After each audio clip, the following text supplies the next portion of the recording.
আপনি চাইলে এখন থেকে ফেসবুকে ভিডিও দেখে দেখেও কিন্তু আপনি ইনকাম করতে পারবেন। এই ভিডিও দেখে ইনকাম করার একটি অপশন নিয়ে গতকালকে আমি পোস্ট দিয়েছিলাম আমার স্ট্যাটাসে। সেখানে প্রায় ৫ লাখের উপরে মানুষের রিচ হয়েছে এবং তারা সবাই উৎসাহী কীভাবে এই ইনকাম করা যায় সেটা জানার জন্য। তো ফেসবুকের যে নতুন সিস্টেম, সেই সিস্টেমে আপনি কিন্তু ডুয়েট করে, মানে আপনি আরেকজনের ভিডিও দেখবেন রিমিক্স করে বা ডুয়েট করে, তখন কিন্তু আপনি সেই ভিডিওটা জাস্ট ধারণ করবেন। এই জন্য আপনার কোনো ভালো ক্যামেরাও দরকার নেই এবং আপনার কিন্তু কোনো টাইপের ভালো লাইটিংও দরকার নেই। আপনি নিশ্চয়ই আমার ইনকাম দেখতে পাচ্ছেন, অলরেডি দেখাচ্ছে, এবং আমার ডুয়েটটাও দেখতে পাচ্ছেন স্ক্রিনে।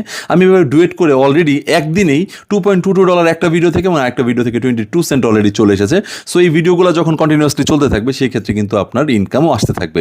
যাদের ফেসবুকে ফলোয়ার নাই বা যাদের রিচ কম, তারা কিন্তু এই কাজগুলো করতে পারবেন। দেখবেন আপনার ফলোয়ার বাড়বে, রিচ বাড়বে এবং আপনার মনিটাইজেশন অন হয়ে যাবে। আর যাদের অলরেডি মনিটাইজেশন অন আছে তাদের জন্য কিন্তু এই ভিডিওগুলো করা শুরু করবেন এবং আপনি এখন থেকেই ইনকাম করতে পারবেন। সো যারা বেকার না থেকে আপনারা চাইলে এখনই ফেসবুক পেজ খুলে এইভাবে ডুয়েট ভিডিও করতে থাকুন এবং আমি দেখিয়ে দিচ্ছি কীভাবে করতে হবে। আমার আইডিকে ফলো দিয়ে রাখুন, এরকম ইম্পর্টেন্ট ভিডিও